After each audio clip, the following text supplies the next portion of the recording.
काफी तेज बारिश हो रही थी। चारों तरफ सन्नाटा सा छा गया था। आगे कुछ दिखाई नहीं दे रहा था। एक लड़की एक पेड़ के नीचे खड़ी होकर बस का इंतजार कर रही थी। वो बारिश में पूरी तरह भीग चुकी थी, लेकिन कड़कती हुई बिजली से डर रही थी, इसलिए वो एक कोने में खड़ी हो गई थी। उस वक्त एक लड़का वहां से गुजर रहा था। लड़की ने तुरंत उस लड़के को आवाज लगाई और पास बुलाया। लड़की उस लड़के से पूछती है, बस कब आएगी? तब उस लड़के ने कहा, बस तो अब कल ही आएगी। लड़की मुस्कुराते हुए बोलती है, क्या आप भी इस समय भी मजाक कर रहे हो? लड़के ने कहा, जी मैं सच बोल रहा हूँ। अंधाधुंध बारिश के वजह से पास में नाला टूट गया है, इसलिए वहाँ पानी का बहाव ज्यादा होने लगा है, इसलिए सारी बसें वापस घूम जा रही हैं। लड़की कहती है, ओह नो, अब मैं घर कैसे जाऊंगी? इतनी रात को मैं कहाँ जाऊंगी? वो लड़की रोने लगती है। लड़के ने कहा, तुम टेंशन मत लो, मेरा घर पास में ही है। अपनी दादी माँ के साथ रहता हूँ। कल सुबह बारिश रुक जाने के बाद तुम अपने घर चली जाना। लड़की के पास दूसरा कोई ऑप्शन भी नहीं था। उस लड़के की बात मान लिया और उसके साथ उसके घर चली गई। घर पहुँच के लड़के ने अपनी दादी माँ को सारी बात बताई। दादी माँ ने दोनों के लिए खाने के लिए कुछ गरम लेके आई। लड़की सुबह होने का इंतजार करने लगती है, कल सुबह हो और मैं यहाँ से चली जाऊँ। लेकिन ऐसा नहीं हुआ। दूसरे दिन भी तेज बारिश जोर जोर से आ रही थी। चारों तरफ पानी ही पानी था। लड़की खिड़की पे खड़ी होकर बारिश को ठहरने के लिए कहती है। उस वक्त वहाँ पे लड़का आ जाता है।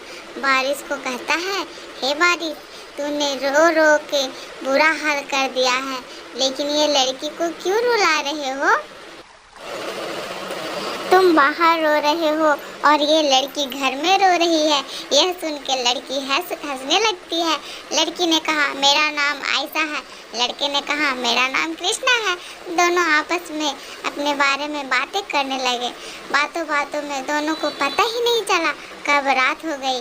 दादी माँ ने आवाज़ लगाई, चलो आ जाओ दोनों खाने के लिए। दोनों ने खाना खाने के बाद दादी माँ से कहानी सुनने लगे।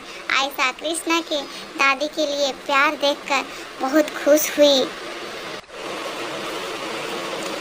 तीसरे दिन भी बारिश होती रही। दोनों खिड़की के पास बैठकर बातें करते रहे। अब दोनों को एक दूसरे से लगाव सा होने लगा था। कृष्णा चाहता था कि बारिश ना रुके। आयशा भी चाहती थी कि बारिश ना रुके। बारिश रुक गई तो आयशा अपने घर चली जाएगी। आयशा कृष्णा को कहती है, अगर बारिश रुक गई तो क्या होगा? कृष्णा, तुम यहाँ से अपने घर चली जाओगी। आयशा कहती है, जाना तो मैं भी चाहती, काश यह बारिश ना रुके। आयशा और कृष्णा को दोनों की एक दूसरे की बात पता चल गई थी, लेकिन वो एक दूसरे से कह नहीं पा रहे थे। आयशा ने थोड़ी हिम्मत जुटाई और कहा, बारिश रुक गई तो मुझे तो अपने घर जाना ही होगा ना? यह सुन के कृष्णा तुरंत बोला, लेकिन कभी कभी तुम यहाँ पे आया करोगी ना? आयशा ने कहा, तुम चाहो तो पूरी जिंदगी तुम्हारे साथ यहाँ पे रह लूँगी, बिता दूँगी। ये सुनकर लड़के के आंखों में आंसू आ गया। उसे जोर से गले से लगा लिया और कुछ देर तक ऐसा ही रहा।